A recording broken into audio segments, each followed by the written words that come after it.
Hey everybody, and welcome to another episode of Deckinaround. My name's Tyler, I am Steve. and make sure that you like, share, and subscribe to the channel here. Also, click the bell so you get notifications for upcoming episodes. We are super excited for today's episode. We have James from the Card Inn, which is a UK-based shop. They are based out of London. He supplies most of the EU and other parts, but we'll let James tell you more about that. So everybody, welcome James. Hey James, how you doing? Hi guys. Yeah, doing What great. How up? are you? Thanks so much for coming on to the show tonight. We're super excited about having you on. I know we've been talking back and forth for the whole week, kind of getting ready for the show and everything. And I think all the discussions we've had, we've all been kind of amping ourselves up for this. It's really cool. Yeah, yeah.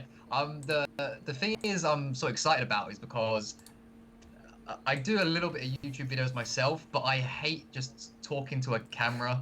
Um, just me talking to a camera. So it's great where I can talk about cards and the carding and anything to do with cardistry or magic with people. It feels a bit more natural, and I feel like I'll be able to sort of express myself a bit more naturally as well. So, and yeah, I'm really excited for it. Nice, man. Yeah, I Awesome. completely get that. I know Steve and I, we kind of started out with like the Instagram lives and migrated to here. So yeah, having the community involvement, but also having people you can chat with live is really nice. It's a whole different medium, but it's cool.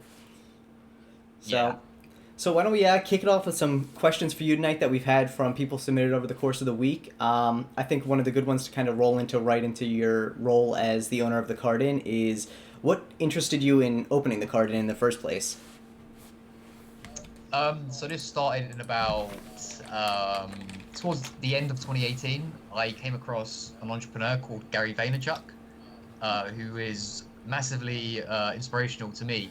And it was I was in a bit of a weird phase of leaving uni. Well, actually, I dropped out. I dropped out of a master's degree.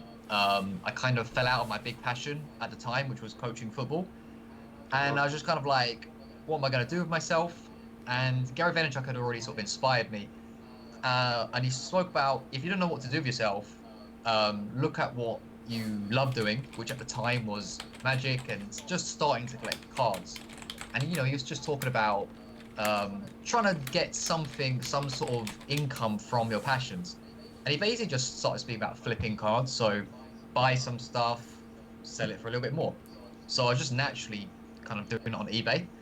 Um, and after a while, realizing how there is no way really to make money from cards on eBay, I kind of, I did an Instagram post one day, or I brought like 3 bricks of Nox, and I said a joke about, oh, I should start a shop. Was I had 3 bricks, and I was like, whoa, there's so many cards, and it was getting towards the end of 2018, and the more once I said that, and the more I thought about it, it just sort of started to make sense. And I looked into Shopify and I looked at how eBay, you're going to lose 10 to 15% of your transaction. And then Shopify was a lot less. And I just thought, and it just made more and more sense to do it. It was a new year starting in 2019. And I just thought, what have I got to lose? What have I got to lose? So I went for it. Very cool. nice. Yeah, that's a cool story. Now, um, I noticed. I mean, I relatively new to the game myself, and also the shop side of it. I just noticed that you did like a relaunch of some sort. Can you tell us a little bit about that? Yes, so on February the 12th, which was our 1 year anniversary, I decided to. I'd always wanted a new website anyway, but I wanted to do something kind of big. It was an anniversary, and I wanted a better website, but I also wanted to do something that was going to differentiate the card in from Hmm. other brands in the UK, and just give us our own unique selling point. Because obviously there's lots of stores in the UK that sell cards. How am I any different? And I Right. did a Q&A in January on YouTube, and a friend of mine, he did ask me, he said, what makes the card in different? And I had to be honest and say in 2019, there wasn't much different. There wasn't much of a difference um, if you compared the card in to your other stores. I mean, we all sell cards, we all sell very similar things. So I thought, how can I do something different? And I just started to notice on Instagram, lots of videos coming in of people literally unboxing like these boxes, these packages come in. They start unboxing it with the thank you notes and very, very well wrapped with the bubble wrap. Even the fact of it coming in a box, because I used to send everything in a bag, like a jiffy bag. Right. Stickers, and I just started seeing all these things, and I started seeing how people reacted to it, how it made people happy. They were taking time to post videos about it, and I just decided to create my own version. And it was something I paid a little bit of attention to, and the more I paid attention to it, and as the days gone on, every single day I had sort of like a different idea, and it just sort of snowballed into this bigger and bigger and bigger idea. And yeah, and then I created, I basically did a relaunch. So we have new packaging, new website, we brought in some new products, and we did a bunch of collaborations as well. And I'm so happy with how it turned out. I worked with some fantastic people, photographers, cardists, magicians, and yeah, very happy with it. Very, very happy. Yeah, and kind of looking into looks- everything. I caught your Daniel Madison video, which was really awesome. Oh, that's a story in itself as well. Incredible. He's right now. I spoke about Gary Vaynerchuk being an influence to me, but I'd say my biggest influence today is Daniel Madison. If there's one person I could meet today, it would be him, for various reasons. So for him to he asked me, could he create the video for me? And this was a day after I launched my YouTube channel. That's awesome. That's awesome. And he came to me, and I was just like, wow, you know what I mean? That's cool. So that was amazing, absolutely amazing. I think if he asked you, I mean, obviously you're doing something right. What you're doing is awesome. I think it looks great. It adds definitely a new dimension to the card opening experience, you know. And if Daniel Madison asks you if he could do a video, the amount of time and creativity he puts into all his stuff is just ridiculous. And you should definitely know you're doing something right if he wanted to do a video of your. Yeah, it was very encouraging, really encouraging for me. Because things were extremely slow for me running up until maybe October was a little bit of a turning point, and then January and February like a very big turning point. So it was, and there's times when it was very slow. You always think to yourself, is it worth doing? It's when the return is not visibly there. But then something like that happens, and it's like, well, even if there's not returns happening, things like that happen, and it reminds you that like it is all worth it. You know what I mean? Even if the card didn't shut tomorrow, that happened. For sure. Before that, one of my customers, he actually got me a deck signed by Daniel Madison a few months before that. Nice.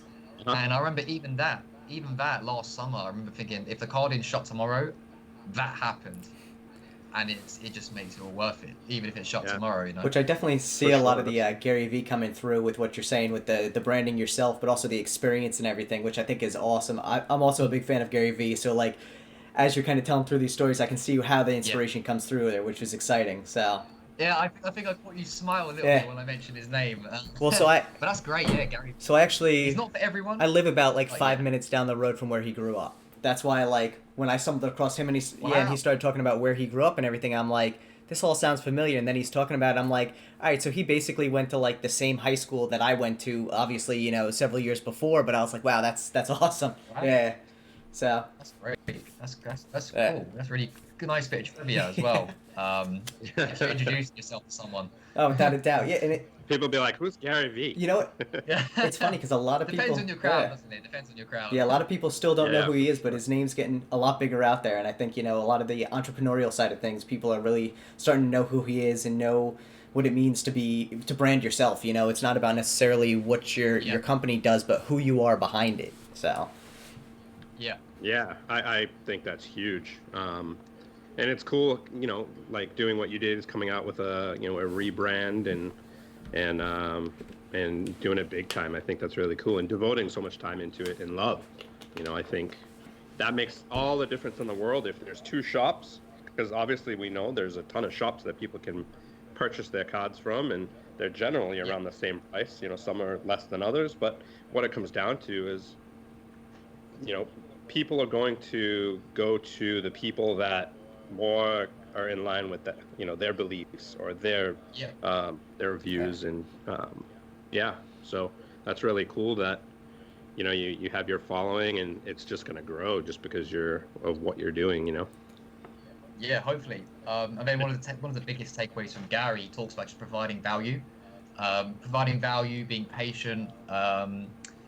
So yeah, that's what I'm looking to do. Like the carding unboxing experience, like this is just the start. It's like a V1 in essence. So it's just as time goes on, it's just looking at more ways and different ways to make it even better and provide values in different ways.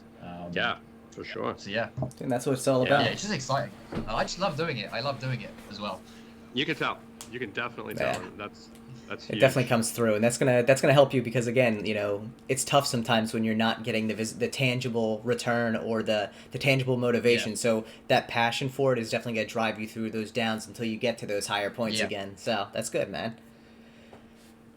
Yeah, it's really good. So I know we had another question too that came through from Brian. Oh, what the deck on Instagram. He wanted to know what your largest order was that you've received at the card in. I'm guessing number of decks there. Yes. So that came through on it's something like February the 18th. It was a few days after the relaunch. And it was a 19 deck order. All right.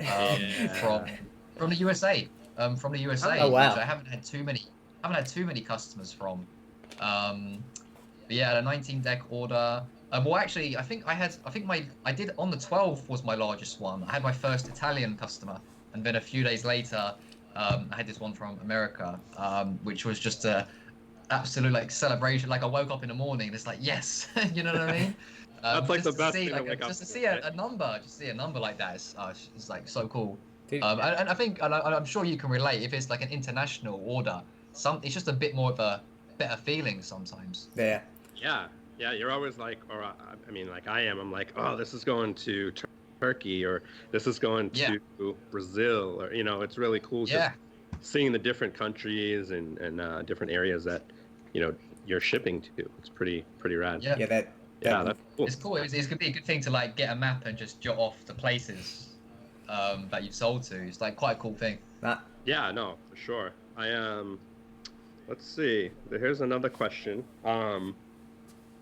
So this is from Instagram as well. It's from RT Playing Cards. And the question is, what would your dream deck be to stock at the card in, and are you considering creating your own deck? So kind of two questions. I think that's Richard. That's Richard. I know Richard. So to answer your question, Richard, so which was the first part was the dream deck, right? Yeah. Correct. The dream deck would probably be. It's a hard question. It'd probably be a Madison deck. If he brought out a new deck like tomorrow, that would probably be a dream deck to sell. It's a tough one. Because there's quite a lot of decks out there that are readily accessible to bring in to store. So there's not always and obviously me, I've only been in it for about a year as well, so it's quite a hard one to answer. But for now, I'd say the one that comes to my head would definitely be Daniel Madison, like a new Daniel Madison release, especially because I think he used to sell with Illusionist, but now I think with his recent decks, his Cartamundi made decks, I think he only sold them on his own website. If that was possible, that would be amazing. That would be very cool. Yeah. And then the second part about my own deck, yes. Last year, like this time last year, I was like, when I started my shop, I was like, I'm gonna create my own deck, and we're gonna do it now. And again, it's kind of like the card in a boxing experience. The idea, I had this concept, and the ideas just kept feeding off of that. And if there's any strength I have, it's ideas. I lack in a lot of areas, but ideas they come very easily to me. Like creative things. So I'm actually very passionate about this concept I have in mind. But like I had this friend and we're like, we're gonna do it, and we basically realized we are not qualified to both do this right now. So we put it on the hold. And as I've been in the industry more and more, I've very quickly realized you need to get like a professional in, and it's going to take a long time, and it has to be really good before you put it out there. Like there's no need to rush it. And I'd actually I want to make the card in as sustainable as possible before I do my own releases. But I definitely plan to do one. I have a really nice concept in mind that I'd like to help bring to life, get the right people on board. But I'm in no rush at all, no rush at all to get that started. So, I mean, it would if it happens, it's not gonna be seen for a good 2 years minimum, because I've just got a lot of other things that I want to build up, and then when I start that process, it's gonna take a long time. That's good though, man. Yeah. But yeah. It's good to be able to have the ideas definitely. and know that you gotta step back and prioritize what's the most important to make things sustainable. Obviously, you know, you don't want the card in to slip because you're focusing on the deck. You don't want the deck to not be exactly what you're imagining because you're focusing on the card in. Yeah. You want those both to work and have that synergy, which is important. Of course. And I think like the longer, if you know, for someone like me who has had a shop for a year, and similar to yourself with Wounded Corner, like the longer you build this community, when you release your own thing, you know, you have a more established community, you have a larger community, so it's only going to help if you do it like a year later. You know what I mean? Yeah, and like you said, you want to do it right. Yeah. You don't want to just put out a deck with not all the specifics ironed out. And yeah, it takes a long time. It takes just a lot of kind of working pots, that I was unaware of, and I'm currently in the process of doing that right now. So it's like, it's definitely a learning experience, and not to rush is key, where we see a lot of people rushing just to get their deck on Kickstarter, and then they wonder, why it doesn't fund, or, just those things, Yeah. What? There's going to be like a big plan in place, and I think obviously I'm not there yet, but I would imagine there's a lot of things that you don't know about until you get there, and then it's like, oh man, like there's this and there's this and there's this. It always makes. And I think it's just great because whilst you're like not doing it, you can learn from other people's Kickstarters as well, the goods and the bads. So. It always makes me laugh to see when you go through a Kickstarter for a new designer and you go to the risk section, there's a whole bunch of things listed, and then you go to someone who's released 5, 6, 10 decks, and you get to the risk section, it goes, we've released 11 decks, we're fine. And you're like, all right. Like, they know all the ins and outs there, and granted, there's always things that can come up unexpectedly. Obviously, you're seeing a lot of delays in shipping with coronavirus now, but at the same time, the people who know how to work the industry and have done all this a couple times, they know the ins and outs. They know the people to talk to. They know how to work with any sort of roadblocks that they have, and they know how to communicate, which I think is also one of the really important things is people are okay with unexpected happenings when you're trying to fund a deck, but making sure that you're communicating that to your backers is the most important part, because they're willing to work with you at that point, and they like to see that you're not just trying to, solve these problems yourself. It is a community effort no matter what. Yeah, I mean, I feel like if you're connecting... Oh, go ahead. Sorry, no, you go. Yeah, I mean, I think people connect more with something that they're involved in. They're much more apt to back it if, they're part of it, you know? And, if people are putting money into things and something's going wrong, people want to know about it, because if there's no communication, that's when people start to get suspicious, and, then there's that lack of trust. So, really, I think if anything, just communicate. If there's a problem, if it's a mistake, just let them know, because I think they'd rather know about it than be kept in the dark about it. Even if it is a mistake, I think if someone knows about it, is get told, sorry, this happened, but we're working on this to resolve it. I think people will appreciate that a little bit more.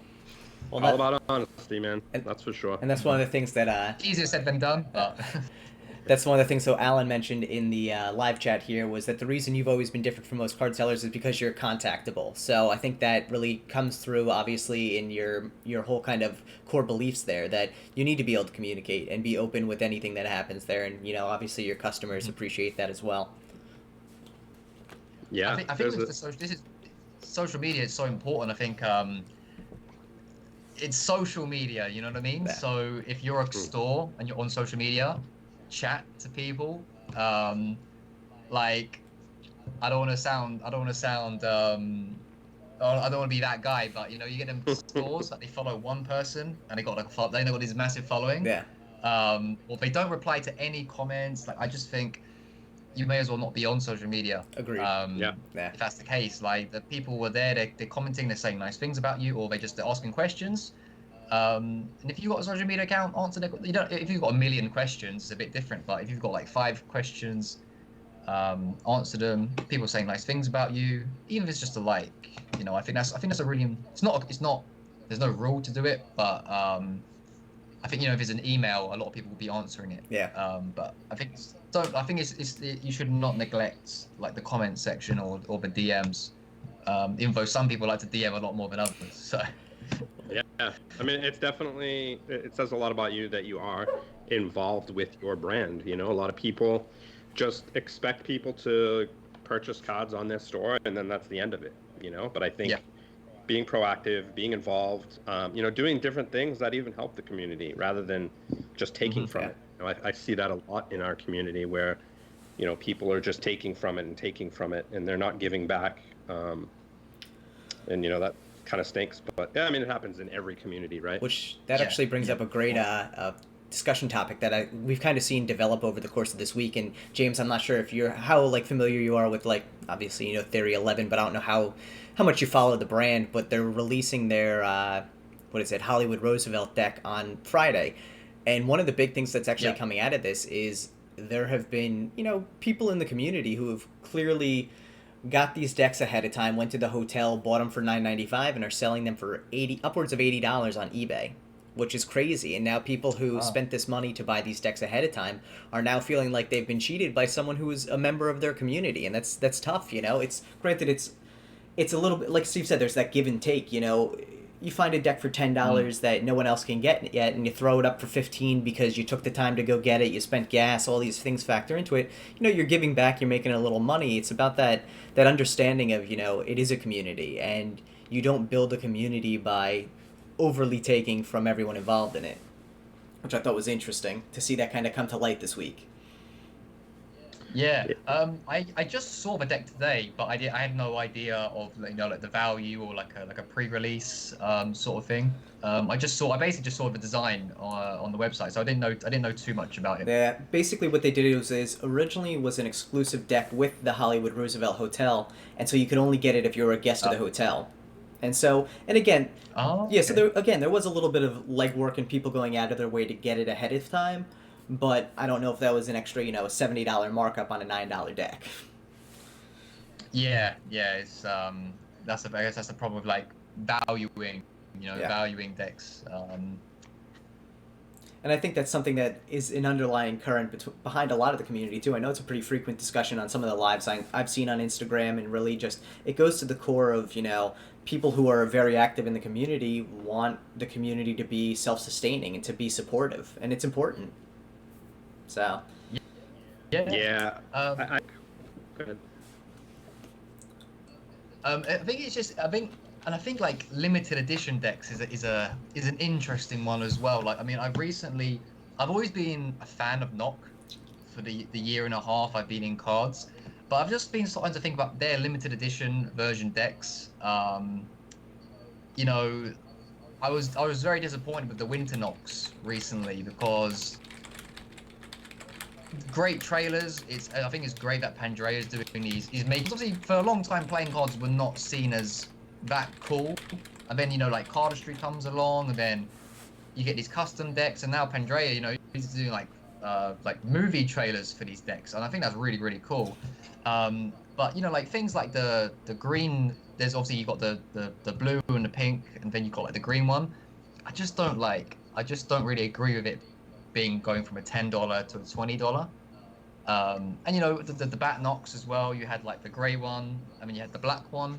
I just don't agree with it being that 20. You know what I mean? I think there could be a bit of a. So it's not quite the same as sort of the pre-release and then pricing it very much higher. But it's just an interesting thing, isn't it, with these whole valuations of decks, where you price them. And how it changes down the years. I think, I mean, I'm a big fan of Knock. That's pretty funny because you and I are probably the only two that are huge fans of Knox as much as we are. Yeah. But I think, to touch on the Roosevelt deck, I think there's definitely obviously if someone, they're going to try to sell it for more, and anybody who wants the collection or whatever it is, they're going to go after it, if they can afford it. Is that something that I would do? No. Some people need to do it for their livelihood, make money to pay bills and feed their children or stuff like that. So I understand the hustle. I think where the important part comes in is people just need to be patient. For instance, like the Fontaine Denny's, right? Yeah. They haven't even been dropped on the site yet, and people are paying whatever they're paying, $30-$40 for them. If you just wait a little bit, they're gonna be available on the site. And the same thing with the Roosevelt. It's something that we didn't know that they were gonna be dropped from Theory 11, but it's something that is attainable. And for some people, maybe someone who like yourself who's in the UK who can't get a deck. It's worth 40, 50, 60 bucks depending at the time. So I think what it comes down to is there's certain decks that you're that you're unsure of if they're going to make it to the market, or if maybe they'll be released at a later time. You just wait a little bit. That's a big way to save your your money a little bit. You save time, and eventually maybe it'll pop up, or I always try to focus on that patience, because decks always come down. They don't always stay up there. And I'm with you on that whole knock scenario. I think one thing I really do dig about Alex is that his decks are super cheap, Yeah. And their quality too, being at a reasonable price there.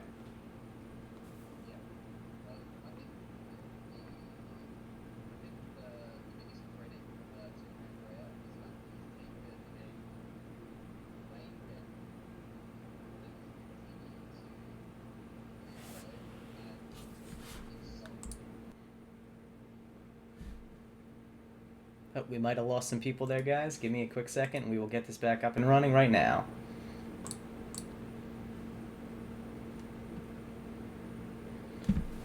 Sorry for the technical difficulties there, guys. James, good to see you back.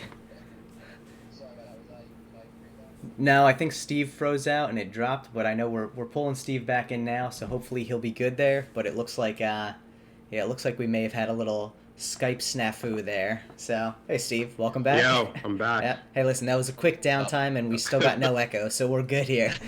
Yeah, Steve was talking for ages, but he was frozen. Just like I was just rolling with I was it. thinking,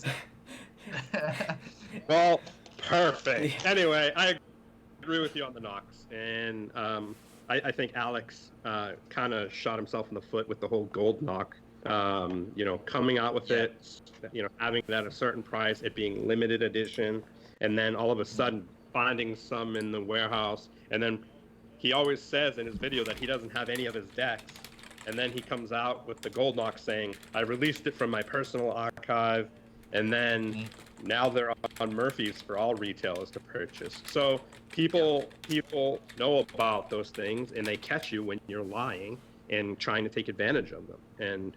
And I think that hurt his brand, now especially with the Winter Knox coming out with, who cares? It's metallic ink. It doesn't drive up the price $10. Yeah. I really liked the Knock 3000s, especially the white edition. Like, that was really cool. I think he took the Knocks in a different direction, and I just hope that going forwards he doesn't release, a full Knock or another summer Knock. You know what I mean? I just hope that the next Knocks that come out is a bit more like the futuristic ones, because that was a completely different take on previous ones. And hopefully if he does release some more Knocks, they'll be like that. Yeah, for sure. I mean, he said he's coming out with 18 decks this year. Oh wow. Which is just That's a lot of decks. I mean, that's a lot of decks. Yeah. It's crazy, man. It's crazy. I feel like everybody's coming out with more decks, and Yeah. It's kind of just the gotta reason flood the why market. I'm happy to like relax with my own Yeah. concept, is because there's so much going out, and um, it's kind of like mystery decks. Like there's it feels like everyone's doing mystery decks now, so I'm happily staying away from it. But obviously, it can be it's probably fantastic for any business, but yeah, sometimes when you hear there's a lot of hype around certain things. Sometimes I like to stay away from it. Sometimes I kind of like to join in. Yeah. Um, but yeah, decks. I think the just new everyone making decks, and lots of decks and mystery decks. I mean, they're two things that are really popular right now. That's And for maybe sure. gilded decks will be. I think maybe what was it, hard cuts. They released quite a cool um, gilded deck, and maybe that'll be the next thing that happens a bit more regularly amongst creators and designers. Well, I think nowadays pretty much every deck coming out has a gilded version somewhere available. Even like the smaller runs. I think there's probably only a handful of decks I'd say that have been on Kickstarter in the past couple months that didn't have a gilded deck, which is Really? Yeah, yeah, I mean, I Wow. think on Kickstarter, yeah, Kickstarter, it's always an easy add-on, yeah. and people love it. Cool. It's simple. Yeah. Yeah.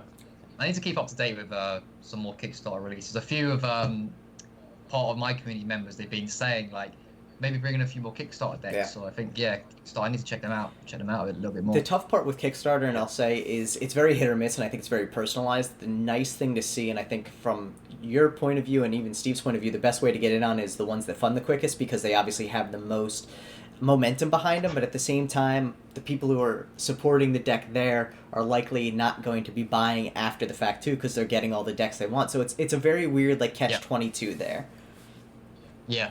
which Yeah, for sure. you know, I like the idea of Kickstarter. I support it big time because I think it's great to be able to directly help the creators, and I think the invention of Kickstarter in general really allows people to get a much more personal connection there, which you may not have originally had. You know, I mean, think about some of the first custom decks really coming out were either Illusionist or from USPCC themselves, like Yeah. you didn't have any connection necessarily to the deck. It was just a cool looking deck. Now you hear the backstory. You get to know the people. You can communicate with them. There's so much more Yeah. feeling behind buying a deck of cards now, which is awesome. So, Yeah. Yeah, that's for sure. Especially, there's so many different types of decks coming out that you're bound to kind of attach yourself to one, whether it's a story that resembles something in your life or something that you connect to, whether it's a baseball theme or sailing theme or, whatever. yeah. So, Yeah. It's great time to be alive if you like cards. without a doubt. Yeah, ain't that the truth? Without a A doubt. great era to be alive in. So, I think we got one other. What do we have, Steve? A couple other questions? We have one other question I know on my side that's non card related, which Kyle just dropped in and asked this question for you. He wanted to know, what two animals would you choose to crossbreed for hilarious offspring? I'd probably have to pick some crazy opposites if we're gonna do something strange. So I would go with a giraffe and a tortoise. Oh, that'd be uncomfortable. I feel like that would be unstoppable, strange. though. It would be like tall and armored. Yeah, I mean, Yeah, but if that would was it to get- meet in would the it- middle, I don't know how that would turn out, but would it be slow or Yeah. fast? it would give. Who asked the question? Was it Steve? No, so that was Say- Kyle. Kyle designed the Kyle, Hino deck, Kyle. Diesel It'll Illusion. give Kyle something to think about. It gives Kyle something to think about. I'm gonna tell you, if that thing could run fast, it would be horrifying. So I hope it's slow. Yeah. I agree. Kyle is always There's, good for uh, some fun questions too. Yeah, I got one from him, but I'm gonna ignore it this time since you just asked one. Sorry, Kyle. There's actually a question from Chris Liu. I'm not sure if you asked that when I kind of got disconnected, but No, we didn't know. it says Oh yeah, I know Chris. card companies, designers, and brands are always printing decks. Obviously, we just talked about that. How do you sort through all of those options to find the decks you want to stock? Is there a design style that you prefer? That's a great question. It's also a question that I've never really had before. So what I usually do, I bring in I've been doing wholesale with Murphy's since about July. And I've had 5 orders with them, and pretty much every single time I look at what Murphys have, and I basically run polls on Instagrams and I basically ask everyone, what do you think about this deck? And I think a lot of people just say, oh, it's great anyway. But I try and encourage them to be as honest as possible. And I basically just draw my answers from there. Obviously, there's some decks that I just think are great. There's also so in terms of types of decks, with the way the community is going and the rise of cardistry, and there's so many great cardistry decks out there, there is that element of, I want to get a certain amount of maybe cardistry decks. It's always good to have some lower cost decks, limited edition, like unique decks. So for instance, the Van Gogh deck recently, I saw that on Murphy's, and I was just like, that's very different. Bring it in. Let's see how it goes. So yeah, it's a lot to do with my Instagram polls. But I also like to get a bit of a mixture between sort of cardistry decks, well-known brands, and some sort of unique decks as well. Very cool. Nice. Yeah, for sure. So actually, since we're talking about decks, I heard that you have a new deck coming in. You got the exclusive to the new Gikondo deck. Yes. So there's it's a really interesting deck. So currently I am the exclusive UK retailer for the deck. Awesome. It will probably be a pre-order option to come soon, before I get the decks. But it's a really cool deck because I believe it's a design. It was designed by someone all the way in, is it Rwanda? Yeah. Yep. His name's Max. Yes, Max is the designer, all the way in Rwanda, and it's a V2. It's a really cool deck. It's got a backstory to it as well. So yeah, a lot of time and effort has been put into it. And I'll probably be sharing some pictures of the deck on my Instagram maybe in the next day or two, and see what people think about it, because it's like I said, about the unique decks. You want to be bringing in something that's a little bit different. And it's an exciting deck. It's an exciting deck to bring in to the Guardian, and I hope everyone likes it. Yeah, I wish I had it with me. I'm actually on location today, but yeah, it's a beautiful deck, and the time and effort that Max put into it is just beautiful, and just loving his culture so much and trying to bring that to other people and show the history and the art from his country. Is just amazing, Yeah, I think bringing it to life. Yeah, and it's beautiful artwork too. Yeah.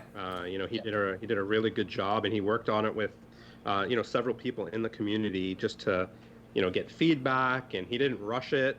He definitely took his time and came out with a beautiful product. Yeah, I know he spent about a year going back and forth with Decknology on United Cardist, kind of helping him design it along, and a bunch of other people to really get community feedback, which kind of goes to what you were saying earlier. Taking your time with it, but also making sure that it's a community effort. You build up that care and love for the deck that you're designing in the people who help you with it, and you have built-in backers from that point, which is amazing. You have that built-in support system, which is really what it's all about. Bringing that love of whatever you're designing to the people who you're going to share it with. Yeah, it's that storytelling. Yeah, which we... You do see some Kickstarter campaigns, or sorry, you see the sort of advertisement on Instagram where they just say on Kickstarter now live, but they're not really telling you what the deck is. They're posting pictures and they're saying it's live, but what is the deck? Why have you created it? Yeah. Why does it have these funky colors? What's the name about? You know what I mean? Yeah. Right. I think those things really important for the why behind it. Well, and I think two prime examples recently, and one of them being your relaunch of the card in, the proper utilization of social media to build up I don't want to call it hype, because I feel like hype somewhat gets a negative connotation, but to build up the awareness of something coming. Between you and, again, I always shout this one out, was the Serpent deck by Jason.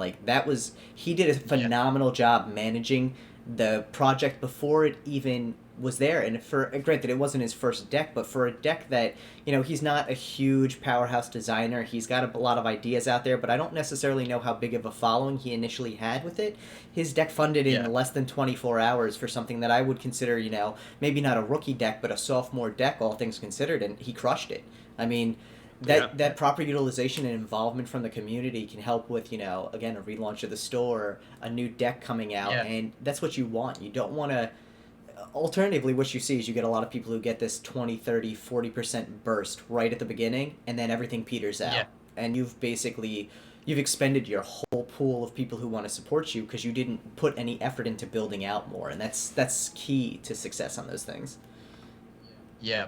I think, storytelling and just telling people about, like, I think when you start out on social media, when you're on, you know, 1 follower, you're on 250 followers, like, it can feel like, and I still do this now, like, I'm on about 1,600 on the Insta. Nice. And sometimes I put out a Q&A or I put out a poll saying, what would you like to see next from the card in? But what I notice is people don't actually respond to that too much. Like, and I had this good thought, like, Chris Ramsey, obviously he's one of the, well, in Magic is probably the #1 on YouTube in terms of following, or one of the number ones. But yeah, he's up there for sure. Number one, like I wouldn't call him like professional magician, but YouTube magician. I mean, like professional to me is like Shin Lim and, you know, people like that. But yeah, I think he's definitely the top for sure. But, you know, he just put out content and he was just doing it and doing it and doing it and doing it. And obviously he would have probably asked a little bit of feedback along the way. But I think it's just important to just kind of like, people are, my 1,600 followers are not all desperately waiting at home with suggestions for me to do next, because they only know me from just what they're interpreting, right? So we all have something to share, and that you just don't know who could be interested by it. And it's to say, like with Gary V, like sometimes Gary V, he even says it like, sometimes when you say something for like the 5th time, it really hits home with someone, and the 4 times before it didn't. So it's like things like storytelling and just talking about not just yourself, but like what you're doing, what you believe in. It's just, like I said, it's a great time to be alive for cards, but it's a great time to be alive with the social media thing, because social media gets a lot of criticism. But if you're following the right people, it can be a very inspiring place. Absolutely. I definitely agree. It's all about following the right people. And I have a good question. If you could list 3 people, and we could add them in the comments below, for people to see after the show, give us 3 names that you recommend following. And it doesn't have to be card related. It can be whatever you want. Okay. And it doesn't have to be collect a deck, nothing only cards, or Deckin. Cool. I would say the one we mentioned earlier, I'd say Gary V. So his username is Gary and then V, so VEE. And the reason why I say that is because he is an entrepreneur, but his content isn't always focused on entrepreneurship. It's a lot of it is focused on just whatever he's learned and taken from his life. He just talks about it a lot. He talks a lot about being happy. He talks a lot about self-awareness. He just gives great advice. So Gary V, definitely. Someone. The last 2, they're going to be people I've spoken to a lot of cool people in the year or so I've been doing this. But the ones that are on the top of my head recently, some of the people I worked with, Kier Gomez, he helped me do some really cool stuff for the card in. He took some pictures, some videos, did a couple YouTube videos. Nice. Released a slow hands deck recently. I think he's a great guy. Creates really cool content as well. So I think his username is like kier.gomez.magic. And thirdly is a photographer I recently worked with called Mad About Cards. So I believe his name is Jacek, if I'm pronouncing that right. So Mad About Cards. His photography is phenomenal. Yeah, it is. He did the photography for the card in unboxing experience, and obviously, like when you send out if you just write a description of what you'd like to a photographer or to anyone about, hi, I'd like this. There's always that sort of anxiety about, even if they're great, you just think, will it be exactly the way I want it to? When Yeah. he took the photos for the Kiernan unboxing experience, he made it look better than I could have imagined. Like the pictures look better than what it actually is. It's just great. I That's just look at it awesome. and I was in love with it, and I just couldn't wait to have this on my website. So yeah, Gary V, Kier Gomez, and Mad About Cards. There's so many more, Awesome. but yeah, those are three. I know you can never like include everybody, but those are three really good ones. Yeah, thank you for sharing that. We'll definitely add those into the comments too for anyone who wants to check out their social media. I agree. I mean, I think Mad About Cards art, his photos are phenomenal, and he's based out of Poland, I think, right? Yeah, Poland. Yeah. It's funny because I actually have a little bit of Polish background. Like my grandparents are Polish. Nice. So when he told me he's from Poland, it was like that's kind of Nice. interesting Nice. thing. Very cool. Sweet. There's so many like talented people in this community, and I think it's really cool that we can utilize as many people. Some of us aren't good at designing, some of us aren't good at photography, some of us aren't good at videography, and it's cool that there's so many different people that can collaborate and create such a wonderful kind of project together. Whether it's for another company or whatever. I'm a big fan in collaboration. You're a card store, I'm a card store, so I'm not all about, I mean, obviously you're on the show, so I'm not all about this competition thing. I think we're partners in this, and I think we're working together, and you're gonna have people that are on Team James, you're gonna have people that are on Team Steve, you're gonna have people who are on Team Henry, on Team Boom Boom, like whatever. You're gonna have those people, but we all need to work together, and we can all make a difference in this community for the good. Absolutely. Yeah. And I think if there's any type of animosity or negativity, it's going to show on you, and it's going to make you kind of sit on the outside of that, that camaraderie. And it's kind of like what I was saying before when we were doing like a chat before the show, was saying like something like this is so cool for cards and the community, because it's like I was saying, it's like the Saturday Night Live of cards. Right. And when you have sport and when you have, I don't know, any entertainment, you get these cool shows, and these are big events. And obviously for a niche like cards, magic, cardistry, it's cool to like have like this I don't know if you call it a podcast or a stream, whatever you call it, because it's like that equivalent of the Saturday Night Live, when you bring on these guests that are in this little niche that we all love. Like I just think it's great content. Yeah. I just think it's great content. We appreciate that, man. Yeah. Like I said, it's all about the passion. you. You got to be passionate about what you're doing. Steve and I just stumbled into this after having a good live on Instagram, and we're like, yeah, this is a blast. We need to do this regularly. And and it gives us a great opportunity.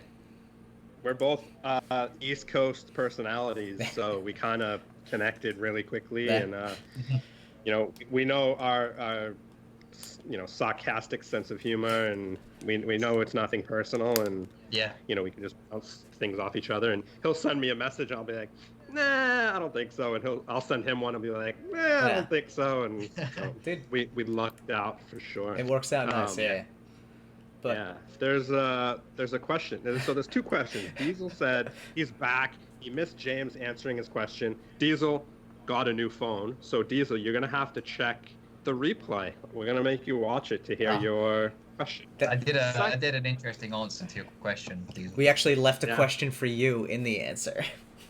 that's how you know it's a good one, when the question gets a follow-up question. Exactly. Second is Ashley says, if you could have any one deck for the rest of your life, what would it be, and what makes it special? So I'm gonna add to this. So we're gonna use that, and we're gonna say your best limited edition, your best cardistry, and your best all around everyday. Yeah. Oh, that's hard. So your three decks. Which three would you choose? limited edition. It's hard with limited edition because I feel like so many decks these days are limited edition. I don't know about you guys, but Well, it can be limited edition, but it doesn't have to be like One of 10. Yeah, yeah. just Oh, a deck it's that you hard. wouldn't normally like play with all the time. Okay, so limited edition, I got it right here actually. Limited edition one is this Charlie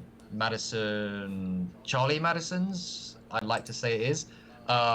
This is one of the first Carta Mundi decks, because I haven't had many Carta Mundi decks. This is one of the first Carta Mundi decks I actually liked the feel of. And there's something, I love really colorful decks. I love them, absolutely love them. But there's something about a minimalistic design that can be really addictive. And just having this, and no border and being white, there was something just like really addictive about it. So, and I've only been following Daniel Madison for like less than a year, and this is, I've got his rounders and a couple other decks, but of his new decks, that's like one of two that I have, only 2 copies. So for limited edition, definitely that one. Nice. I really like that deck. Just the everyday carry, I've got it right here actually. Ace Fulton's recently, the blue ones, not the blue one, sorry, This is the blue one. I've got the double backer, which is red. It's this red Ace Fulton's that, again, minimalistic design. Just find it really addictive. It's one of the few kind of like USPCC decks that I take out of the box and I feel like I could perform there and then, even at like a professional, like a gig. Nice. I feel like a lot of other decks you want to like break it in a little bit, but like these Fultons, for some reason, this is the reprinted. Is it a classic The Ace V2. Fulton reprinted? That's the V2, right? Yeah, the V2s. V2 red. 2019 edition. Just love them. Love the feel. Addicted to the simplicity and the color of it. Really like that. And the cardistry deck. Big, tough one. It was Flux by Lotus in Hand. I opened that in November. Loved it. Absolutely loved that deck. But I think I have to say it. I don't know if I'm saying this correctly, but Chiaroscuro by Obek in collaboration with Riffle Shuffle. Oh, yeah. All right. Yeah. It's that really abstract painted. Yeah. One. So the first one was called Impasto, I believe, and the second one, Chiaroscuro. It has such a beautiful like white and blue blends of color. It's so good, and all the face cards, it's like they're filled with paint, and each, like, let's say the 9 of spades, each spade has a different one. Nice. It's That's just cool. I That's just love really it. cool. Absolutely love it. Ace, and it's very interesting because usually you get like the hearts and the diamonds one color. Even if it's custom, it'll be like, it'll be orange or whatever. But the hearts are a different color, the spades, the clubs, and the diamonds. So there's actually 4 colors. For each suit, there's a different color. So usually it's just 2 different colors, hearts and diamonds, and this and that. All 4 of them are different. I just think it's really unique. And I'm gonna buy some more from Murphy's, for sure, because it's popular at the card in, and rightly so, because I believe it's a fantastic deck, and I need to get some for me. I need to get some more for me as well. you gotta add an extra one in there. Yeah, of course. Yeah. What about you, Tyler? Geez, what, 3 decks? That's a tough one. Yeah, It's gonna be hard for Tyler because he likes to have 2 of them. I do. So if he's only allowed 1 of each, he can't. I'll never open it. Yeah, that's I'm Wow. working on getting out of that recently, but I'm working up slowly. So I picked up a bicycle mosaic. What is it? The mosaic deck the other day. I'm only gonna get one, and I'm going to open it. But again, starting small. So we'll get up there. Yeah. But I think. Oh yeah, I do it. Yeah, I say do it. Yeah, Do it. well, I opened the Ninja Turtle deck the other day, but that's because I had 3 of them. So. Yeah. And we You gotta made feel it. like you gotta feel what it's like in your hands, and see That- it, see it there and then. I believe. That one I wish I hadn't opened because it smelled musty. So, but it was a fun piece of nostalgia there to open that deck. I'd say like a limited edition deck though for me. And actually I got this deck from Steve. Is probably that espionage foiled bicycle deck. I don't know what it is about that deck, and again, it's it's not even really a custom deck. It's a USPCC printed deck, but it's Dude, done up. But it's James Bond. Like it's super like, James for Bond. all- I love that deck. Uh, It is one of the I don't coolest mean to decks. be like, I don't mean to be like sexist or anything, but like when you're a dude growing, like you're a little boy, and you like everybody wants to be fucking. Oh, sorry, everybody wants to be James. You can Bond. curse. Yeah, It's yeah. fine.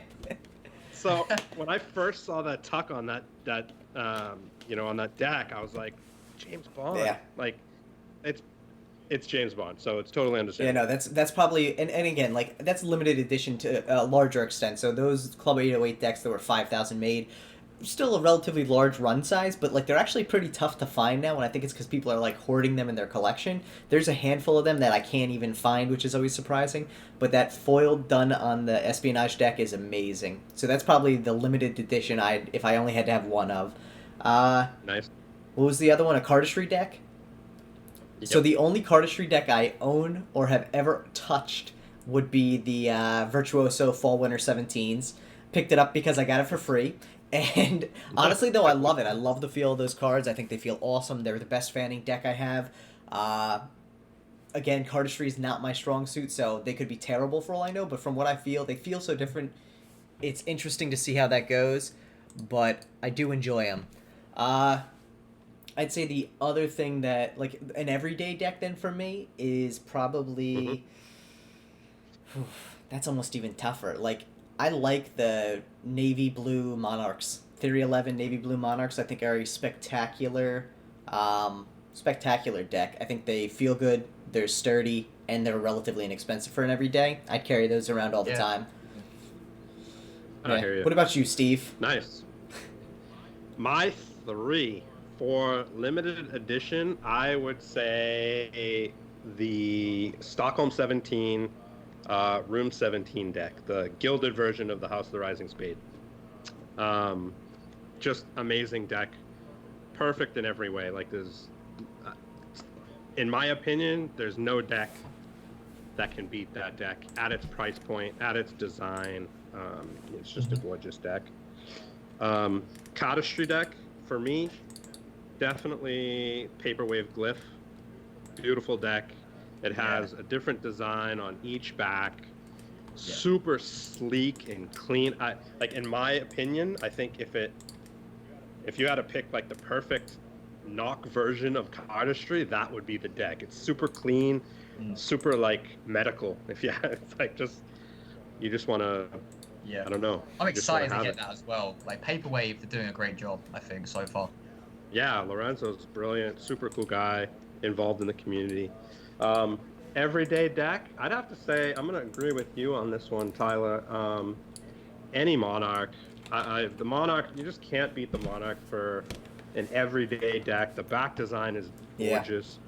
They feel wonderful. It's a T11 deck, and you know it's going to last. And, I'd probably go with the silver one or the purple. I think those are probably my go-to. Purple probably. I do like the It won't get purple. as dirty. Yeah, I do like the purple. The green's nice too, and you can get those even cheaper for some reason. Yeah, for sure. Yeah, those are mine. Nice. So Yeah. we want It's a great question. we want to run through some Kickstarter decks here, guys. Yeah. All right. Do So it. before we roll into the Kickstarter, I just want to give a quick shout out to the 4 decks that funded in the past week. First, we have the Royal Verge, which is that purple deck. Beautiful looking deck. I thought it was really nice, well done. It was actually designed by Destino, which is really cool. The other one was the Lunar Zodiac Year of the Ox, which I know, Steve, you and I had talked about that a couple times. I thought that was a really good looking deck.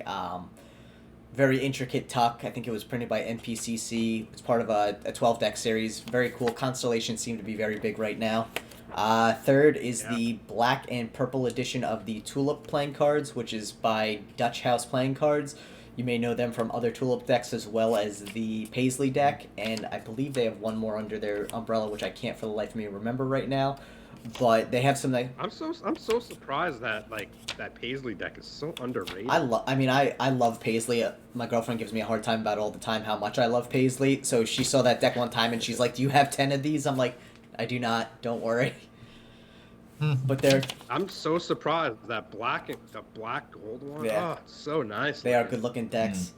And then the fourth deck that funded this week, which should surprise no one, was the Italia Divina by Third Way Industries. So I think that one pretty much funded within a couple hours of launching, but the campaign actually just finished up in the past couple days, and congrats to Gio on that one because that was a beautiful deck.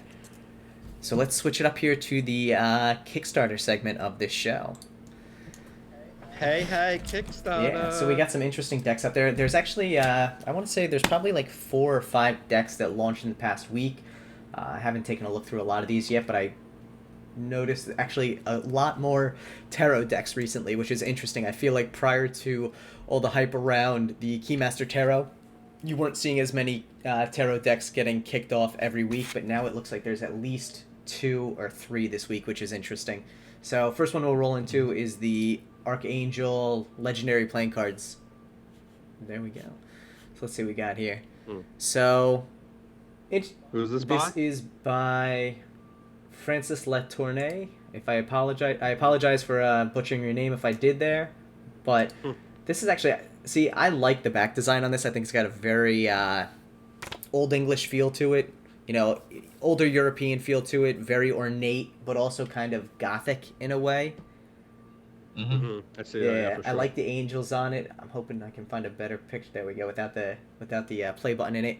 I think this is actually a really cool looking deck. I like the colorways on it. The black would probably be my favorite. I think it makes it pop a little bit more. I think the blue and the red hide the design a little, but not in a terrible way. I mean, I think this is a very cool looking deck. How much is it? What do we got on the price here? $15 a deck plus gets a little up there. Then you're looking at, this is coming from Canada, that seems like a lot. $22 shipped to the US. That's about right. Canada is probably about $12-13 a deck to ship. Yeah, which is tough. But yeah. So, and who's printing this? I think based on the name, I'm guessing this is LPCC, but maybe, oh no, USPCC. So, all right, not bad. So, quality printing. What's the goal? What's the goal on it? The goal on it is 16. So 3. You know what though? Oh, but yeah, 3 decks. So yeah. 3 decks. That's For one right. deck. I mean, you know what though? We I'm see like, it sometimes. oh my God, I mean, there was something we looked at last week that was trying to push 14 or 15 for one deck. So, you know, you do see it sometimes, but that's a lot. You know, 16 for 3. That's not too bad. You're looking at around like 5 and change each. That's reasonable. That's reasonable. That's perfect. That's a perfect. That's a long goal time though. 59 days. Yeah. So. Yeah, I mean, trying to raise a lot of money though, so I guess it won't hurt, right? Yeah, and I'm surprised. The interesting thing about this though, and I'm guessing based on the 59 days, it probably launched within the past 24 hours. I have not seen or heard anything about this deck, which again goes back to our earlier discussion of you need to publicize your deck big time. Yeah. I mean, this, like I said, this is a cool looking deck. I think this would pick up a huge following if it was visible on social media, and maybe it is in some corner somewhere, but like, again, it's a USPCC deck. It's got cool colorways. It's got a custom design. I didn't see the courts, but I'm hopeful. It should have a bicycle logo on it. Then it would. Yeah, it's more of a bicycle deck for me. I don't think at 16. I can't picture it. Dude, custom courts. Yeah, fully custom courts. It looks like. Wow. No pictures of them, but it's got some sketches here of what the king, queen, and jacks look like. So. You know, another thing they should do is put up some pictures of the cards for sure, because that would help a lot, even if they were renders. Yeah, I would definitely collab bicycle. Yeah. Get that bicycle name on there. I think it's like, 30 cents a deck if you're putting their name on it, which I think automatically gets you a ton of followers. I mean, a ton of backers just because it's a bicycle deck, you know? Yeah, people do love the bicycle logo. I mean, I've seen things that have funded with the bicycle on it that probably wouldn't have funded otherwise, so... You know what, though? Right. I definitely think this is a cool deck. This is actually something that I'm going to check out and keep an eye on, because I think it's a pretty unique design. Yeah. 22. Hopefully there's some better tiers that bring down the price per deck a little bit, but something I'll have to look into. So, very cool. Yeah. Good start to the segment here. So what do we got next? Is that your style, James? That your style deck? In terms of style, probably not. But like with me and decks, like there's actually like quite a lot of decks that are my style, but you can always sort of recognize like a good design. Like for instance, like I'm not really a big fan of Orbits, but I can still recognize why it's popular and that it's a good brand and a good deck. So I'm quite fussy. I'm quite fussy with decks sometimes. Yeah, I'm the same way. No, I thought that's the nice thing about decks is you can be fussy. Everyone can like and dislike what they want, and there's such a big community behind it now that you're gonna find the things you do like. So yeah, right. Yeah. What do we got here too? So next is one that's a relaunch, the Bridge House playing cards, which I think this is a V2. I've been hearing about this recently.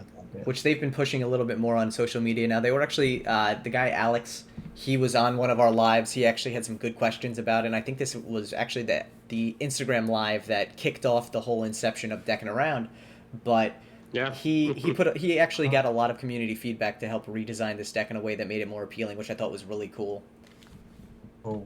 Yeah, and it's definitely got a cardistry feel to it. Like that as well. It's very line art. It's very nostalgic of childhood memory, which I think is a lot of the backstory to this deck as well. Yep.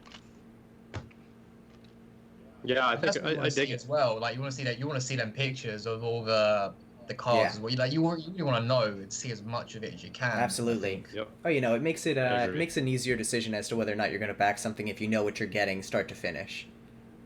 Right. Yeah, for sure. Which these look like. I backed this bad boy. Yeah. I mean, it looks like pretty standard cards, but it's a solid looking deck. I think the price on it too. The early bird's over, but $10 a deck, that's reasonable for something that's, custom backs, good looking deck. I think it's USPCC printed, so good quality there. And I don't remember if it was doing crush stock or not, but to me, this definitely has a very visually appealing design on the back. Like, this would be a nice deck to fan. This would be a nice deck to kind of do some cardistry with and get some moves going. It's good looking. Yeah, and the price, you can't beat that price. $10 is, you can't beat it. It's a nice deck. I like it. Yeah, not bad. So this is the V1, okay, and then I know there was mention somewhere of a V2, and I think maybe one of the backing tiers, he's doing something like you can get the prototype for the V2 if you back a certain tier, something along those lines. So I think that was the original campaign. Okay. I don't know if he's doing that in this campaign. I think that was one of the things that he got feedback on, so I think he pulled that. All right. Which is good. And again, it says a lot when you're willing to elicit feedback from the community and relaunch something and really action that. And there's a shout out to Steve right there, so it's always nice. But this is Thank you, Alex. I appreciate that. Yeah. I didn't help with that. Like, it's all him. Oh, this is a very cool. Very cool. Yeah, and like you said, he also had Kier. Yeah. Help him out, and I think that definitely goes a long way. Yeah, definitely. This is actually another one that I've seen a lot on social media recently by Card Cosmos. I know he elicited a lot of feedback, especially on the the brick box design. So. Is this the deck? Yes. Yeah. What's the goal on this one? 7,500. 7,500. So yeah, a little on the higher end, but at the same time, it falls within that. Yeah, falls within that 4 to 8 range. That's not bad. I mean, the deck probably costs $4,000 to $5,000 to make, and if you had a designer involvement in it or anything, and then after Kickstarter, I think 75's not bad actually. The only thing that jumps out to me off the bat is just $12 a deck for the early bird, and then 13 post. Not exactly a steal of a deal. I think having a little bit more of a discount there probably would drive more early sales.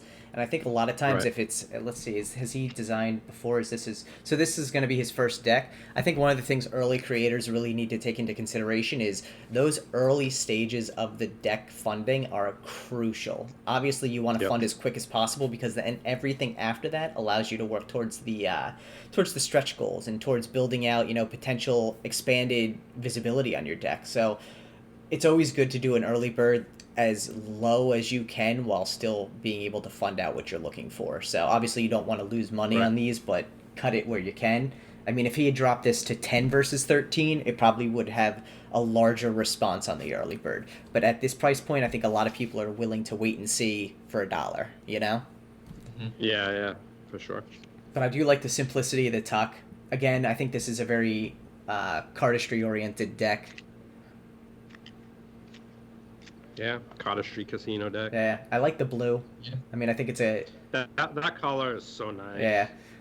And it's different than a lot of the blues you see. I think we see a lot of royal. It's even a little different than the cactus deck that's out now as well. That's more of a lighter. This is a unique, like, cornflower-ish blue, I guess, maybe. Yeah. There you go. Yeah, you got the video of the fan. Looks good. Cleaned up faces as well. So a little bit of different shading. So relatively... Okay, yeah, so they're using the Black Rose card faces here. So still standard, but redesigned standard, so they're a little cleaner, a little more modernized. Very cool. You know, I mean, listen, I know this deck is hyped up a lot on Instagram as well. I've been seeing it a lot. I know they've been putting a lot of effort into the planning phase of it, so I think that's a really cool thing that they finally got to launch. Hopefully it goes well. And I do like that back there. That's an interesting back for the ad, or I guess that's the front of the ad card. That would actually be an awesome card back as well, though, if they ever... Yeah, I was starting to think that. Potentially, yeah. Yeah, that would actually be, like, granted, like, this isn't normally my style deck. I don't back cardistry decks. I probably won't back the Unknown, but again, personal preference on that versus anything on the deck. I would probably back this Ocean Edition, though, because it's very artsy, which I like, so... Yeah. Very cool. Yeah, I like that actually better than the original design as well. Yeah. Yeah. So if Card Cosmos is out there listening, definitely take into consideration your second deck. That Ocean Edition as a back would be phenomenal. Right on. Right on. And then I think we got one... Oh, we got a couple more, but I saw this one earlier and I was interested in it because I have not seen anything about this either, and it seems very different. Lithuanian playing cards from 1930. That's cool. Relatively low goal of 3,600. Very interesting, again, historical faces on it. I can think of a bunch of people who would probably love this deck. Not necessarily my style either, but it's eye-catching for sure. I like the custom look of the pips and everything on it. Very neat. Yeah, I agree. And again, it's got the story behind it. I think this is one of the most important things of any Kickstarter, is just having that backstory. People love to know why you did something and be able to feel like they're a part of it. You know, it's easy to take someone's $10, but to know that they want to give you that $10 because they believe in what you're doing is so important. Yeah. Dude, there's some good decks out there right now. I mean, I think one of the things that we're really seeing in this day and age is that you can go out and create a deck without being artistic, without being, you know, in touch with a lot of printers. You call USPCC, they'll tell you what it's going to cost, they'll give you a quote on it. You can go on Instagram and find a designer you like and work with them to build out your dream deck. Like, this is definitely the pinnacle of playing card times. So Yeah. Absolutely. yeah, so listen, Yeah, for sure. Looks like we got some good decks coming out in the next couple weeks as well. I know this weekend is the end of funding for the Keymaster Tarot, which I'm just going to shout that out because I think it's an awesome deck, and I think Lorenzo really took it to a next level with the whole Ultimate Edition with the 3D printed talk and everything. So definitely check that out. I think there's also a Lautrec drop on Sunday, the 15th, for the Crypt deck, which is that new mystery deck of his, which is going to be pretty awesome. So I'm excited for that one. I have to make sure I'm available all day Sunday so I can jump on that as quick as possible. But those always... Are you getting into those, James, at all? I'd say those... Oh, the tarot deck or the recent one we just went through? Yeah, so the Keymaster one. The Keymaster, was that the one we just looked at? No, we didn't check through. That was that's the Stockholm 17 deck. I remember you mentioning the tarot deck. Let me see if I can pull that. Yeah, because I didn't actually check out the tarot deck. Oh, The one we dude. just looked at, the courts. I wasn't personally a fan of those style of Yeah. courts. I do like customization, but it's kind of, I guess, that This I don't want to say historic courts. Not quite my kind of vibe with the deck. Yeah. Um, This one right yeah, here. this is the Keymaster. yeah, kind of similar. Like again, like the courts, not quite for me, but the back design is pretty cool. It's actually really cool with the gold Yeah. and the borders as well is a pretty cool deck, to be honest. Yeah, it's all foil. Yeah, wow. So yeah, I mean it's a pretty luxurious deck. You know. Yeah, that was this is the tarot version of my limited that I would take that I was telling you about. Mm-hmm. Dude, The one deck for a limited. wishing if you have. It's weird to see cards that long Yeah. for me. Like It I'm is. not used to seeing a card being that tall. Imagine doing like the anaconda with that thing. Yeah.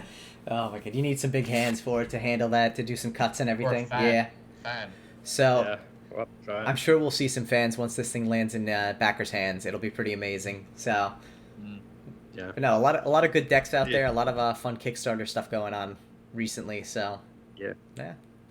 James, Right what's one deck getting into Kickstarter? I think that you really have seen that you either want to back or should have backed. One I should have backed. Because again, to be honest, I don't keep up with Kickstarter too much. But recently, the new Paperwave deck, Glyph. Is it Glyph? Is that how you say it? Glyph. Glyph. Now that I've seen it, like, I would have loved to have backed it. I remember at the time when, again, it was when the first one came out. I just missed it, and it was one of those that I really would have liked to have got the deck. So the new Paperwave deck is certainly one. I thought there's probably a couple I've seen floating around, but you forget the names of some of them. Yeah, but the one on the top of my head is the Paperwave. Nice. That's a recent one. That's Yeah. 3 is getting ready to drop soon. Version 3. Yeah, I've seen a few Venomous. Yeah. So yeah, I'll have to keep my head out for that as well. Right on. Cool. So last quick shout out from the chat here. Alan says you should check out the Green Man deck by Jokyu, which I agree. Again, might have butchered her name there, so I apologize. But I've seen the deck. The Green Man deck is a nice one. Same designer as Philidee, right? Philly. Philidee. Oh, Yeah. So definitely an awesome deck. Much more ornate styling and everything, but definitely a cool one. So, Yep. James, anything you want to say to the audience while we're here? Just thank you for watching. Thank you for your questions. Like I said earlier with like the social media, like I use my social media to chat to people. You know what I mean? Like we are the store. We sell cars. We want to sell cars to sustain ourselves, but at the same time, like I post memes. I'm just my DMs. I reply to my DMs as many as I can in the comments. So anyone on here that wants to learn a little bit more about the carding or like connect with me about something, feel free just to follow the carding. Send me a DM message. Obviously, check us out if you're interested in getting a cool or unique boxing experience. Which Yeah, for sure. definitely check out the. We're gonna have to. We're gonna have to put it in order one of these days. That'd be kind of funny. Hey, To see our name decking around coming through there. We one can day. do some live simultaneous unboxings. How's that? We gotta. Yeah, that'd be really cool. We can definitely make that happen. Maybe, you know what we'll do? Maybe we'll buy. We'll do an order and we'll give it away. But we'll do the unboxing though, so we'll get to. We'll get the experience. Yeah, I think that's fair. People enjoy a free deck after it's been opened. So, well, James, thank you so much for being on tonight. We really we had a blast talking to you about cards, and even over the past couple days, kind of getting to know each other and working through all the fun technical stuff here. So it's been a pleasure. We're really excited to see where the cardin's going to go, and definitely recommend everyone follow the cardin on Instagram and all of your social media channels. So I think everything should be in the description below. So feel free to check out James's Instagram, I might have thrown a Twitter in there, and the YouTube channel. We're also going to throw up some comments on there for Gary V, Kira Gomez, and Mad About Cards, so you guys can check those out. And before we wrap here, make sure you like the video, subscribe to the channel, and click the bell so you get notifications for our next episodes. Yeah. Thanks. Yeah, James, thanks for having thank me. you Thanks so for having much. me. Like I was so excited for it and had a Yeah. great time. So Thanks thank you. everyone. Have a Thank nice you. one.